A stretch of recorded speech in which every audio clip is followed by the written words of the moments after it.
There's a new concern emerged here overnight, and that is severe flooding in inland areas of upstate New York and the state of Vermont. So these are hundreds of miles away from the coast, and the problem has been not winds but torrential rain upon already saturated ground.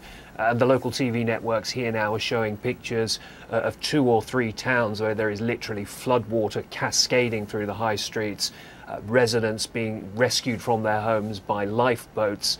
And although the tidal water, the river levels are falling there now, there is clearly still a lot of danger, according to local officials. Catastrophic is how the governor of Vermont has described that. So it's a different picture from what we saw over the weekend, which were coastal communities being battered by high winds and a tidal surge from the sea. This is an inland problem. And Steve, looking even further ahead beyond that danger, there is of course worries over the cost to the damage and infrastructure and even America's already struggling economy.